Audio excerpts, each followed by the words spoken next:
Ora bem, então hoje vamos tratar do clero, dos domínios senhoriais do clero. Pronto, já sabem, se tiverem o vosso manual será ótimo para irem acompanhando.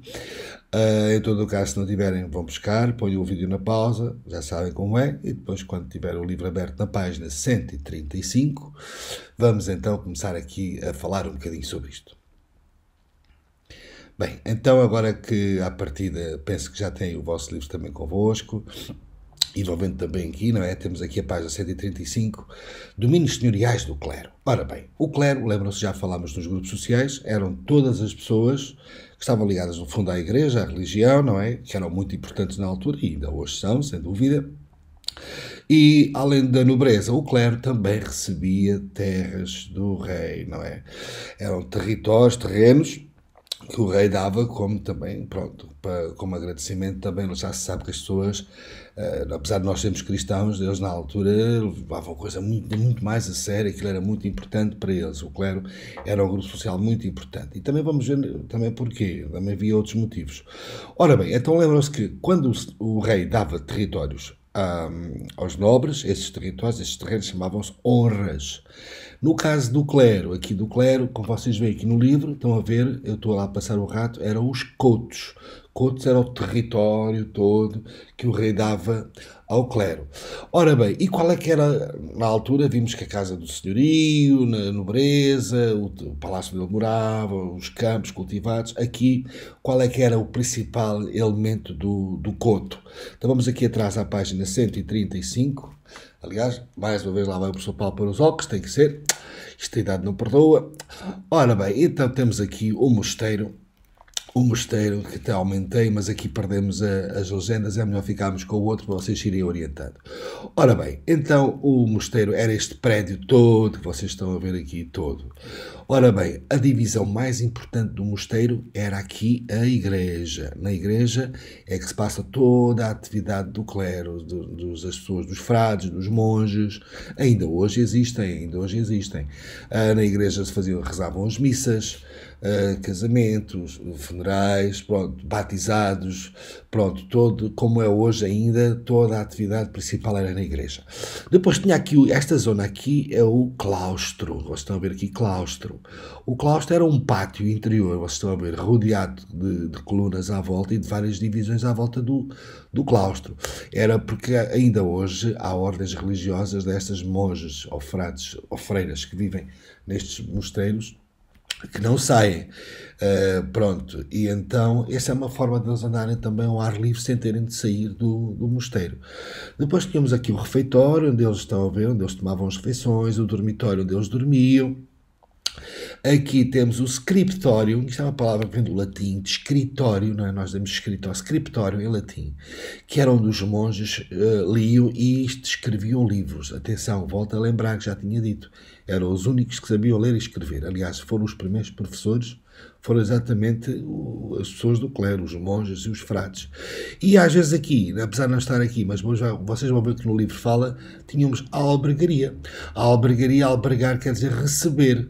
Receber, ou seja, as pessoas, os peregrinos que iam peregrinação, ou alguns pobres que precisassem, ou que estivessem muito doentes, mendigos que precisassem de algum tempo de uma cama, de comida, eles era quase como se fosse um pequeno hotel, vá, para percebermos assim a coisa. Ora bem, então vamos à página seguinte, na mesma, e vemos que está aqui exatamente tudo, a explicar tudo o que eu acabei de vos dizer. Agora aqui a seguir vimos as terras do coto, tal como as honras da nobreza, eram trabalhadas por camponeses. Pagavam rendas, ou seja, pagavam um imposto aos frades daquele mosteiro para poder utilizar as terras para cultivarem, não é? E pagavam impostos também ao mosteiro. Cá está o povo sempre a pagar. Pronto, as populações à volta dos mosteiros viviam nas mesmas condições daqueles que viviam nas honras. Pronto, também, no fundo, tinham que pagar, os outros pagavam aos senhorios da nobreza, no caso aqui do clero, pagavam aos monges, aos donos do mosteiro. Ora bem, e como é que era o dia-a-dia? Como é que era o dia-a-dia deles dentro deste mosteiro? Ora bem, então os mosteiros, diz aqui, pertenciam a uma ordem religiosa e os monges tinham que seguir a regra dessa ordem. Olha, exatamente como nós no colégio. Uma regra, como vocês têm aqui no vocabulário aqui ao lado, está normas que os monges seguem, não é? São obrigados a cumprir. É como nós do colégio temos o regulamento interno, não é? Acaba por ser parecido. A regra é como se fosse o regulamento interno. Eles tinham que seguir aquelas regras daquele mosteiro, cada ordem religiosa tem a sua regra. A vida do mosteiro era dirigida por um abade ou uma abadesa. A abade, se for um mosteiro só de homens, não é? A abadesa, se fosse de raparigas, porque não havia, e ainda hoje não há, não é? Mosteiros que existem ainda, e monges ou freiras ou frades que moram nesses mosteiros, ou são masculinos ou são femininos. Ora bem, no fundo era como se fosse o diretor, não é? O diretor ou a diretora daquele mosteiro. Ora bem, algumas regras, algumas ordens, aliás, tinham regras muito exigentes, não é? Que é o que está aqui a dizer. Eles acordavam muito cedo, deitam-se muito cedo, reuniam-se só para orações, cânticos religiosos, não é? Liam, também escreviam livros, copiavam livros. Na altura não havia impressoras nem gráficas para fazer livros, não é? Eram eles próprios que faziam à mão, iremos depois falar nisso. E também participavam, às vezes, em alguns trabalhos agrícolas, eles próprios também cultivavam os territórios à volta do mosteiro. Ora bem, que atividades eram desenvolvidas no mosteiro? Ora bem, então, eles, para além da parte religiosa, tinham outras também, como eu vos tinha falado, além das missas, dos funerais, dos casamentos, pronto, tudo isso, dos batizados, também davam assistência a doentes e peregrinos, como eu há bocado vos falei, não é? Que era aquela albergaria que eu falei que poderia ser aqui nesta zona, estão a ver? Era aqui que eles albergavam, recebiam pessoas, os peregrinos que iam em peregrinação, algumas pessoas que estivessem doentes durante os tempos, eles acolhiam as pessoas. E também davam assistência nas suas boticas. Esta palavra é curiosa, botica. Quem tiver ainda, felizmente, os avós vivos, se calhar eles são de certeza capazes de se lembrar desta palavra botica. No fundo, a botica vocês também têm aqui no vocabulário, reparem aqui ao lado, do lado direito, eram dos monges que preparavam infusões e remédios à base de plantas, ou seja, era a farmácia. Na altura, sabem, não havia as farmácias como hoje temos, vamos lá, compramos a pomadinha, ou comprimido, seja a injeção que o pessoal não gosta, aquelas coisas. Na altura não, eram os monges, muitas vezes eram eles próprios que faziam os seus medicamentos, eram conhecedores profundos de muitas plantas, na altura eram aqueles caldinhos quentes, com aquelas plantinhas, aquelas infusões tipo uns chazinhos, e era assim que eles faziam os seus medicamentos, e que tratavam das maleitas, ou seja, das doenças, das pessoas. Então era a botica, era na botica que esses remédios se faziam.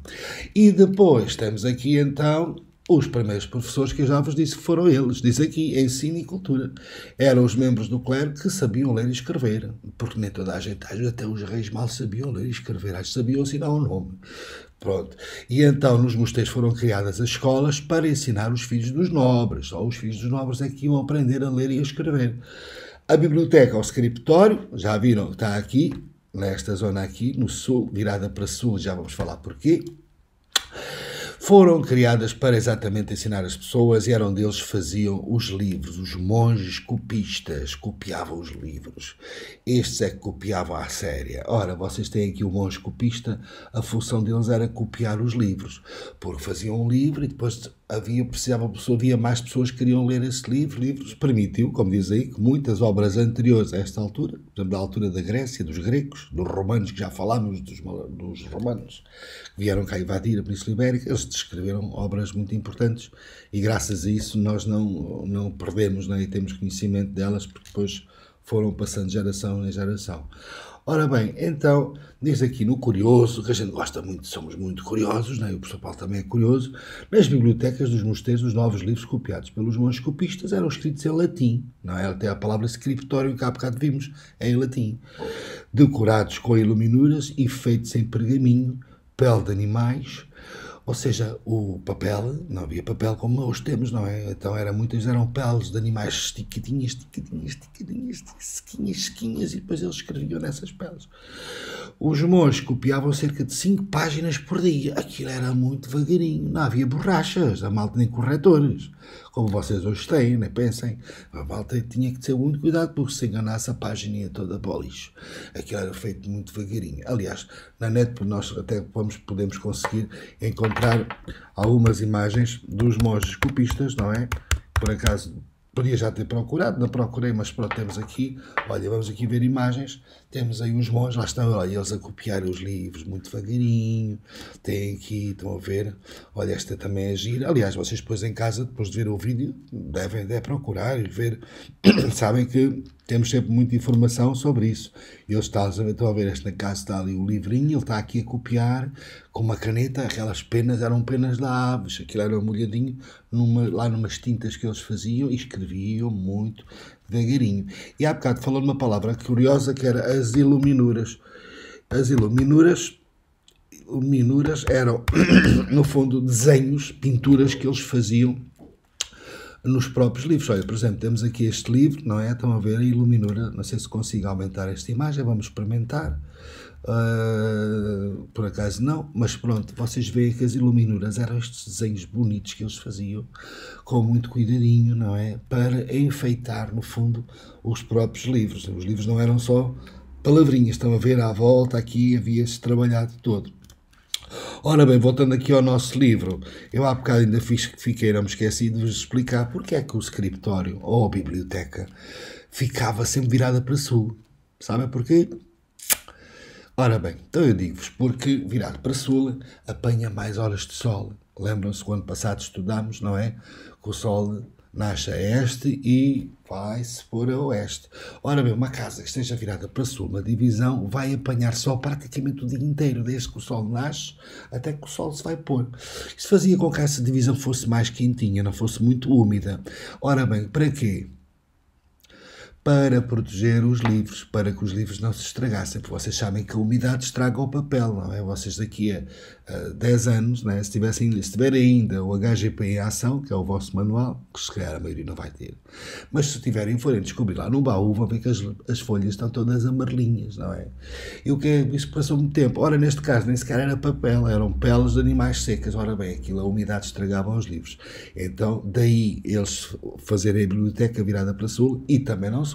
Não havia energia elétrica, não é? Não havia luz. Os monges copistas precisavam de luz para ver bem e para escrever bem, não é?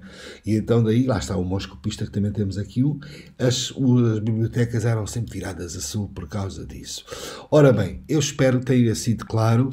Já sabem, se tiverem dúvidas, voltem a ver o vídeo, leiam estas duas páginas, a 134 e a 135, com calma, com atenção. Ora bem, sugestão de trabalho, sugestão que vocês podem tentar responder estas perguntas, não é? Ou até pedir ao pai, ou à mãe, ou ao irmão, ou à avó, não sei com quem vocês estiverem ao vosso lado, vos faça as perguntas para ver se vocês respondem bem. Entretanto, vamos ver aqui a imagem. Não se esqueçam, ainda bem que eu subi, temos aqui os vídeos, vão à escola virtual, não vale a pena estar aqui a pôr os vídeos aqui no vídeo, pronto, vocês vão à escola virtual e abrem os vídeos e devem ver, porque há sempre informação e mais imagens detalhadas que vocês podem encontrar. Então, tchau pessoal, até à próxima.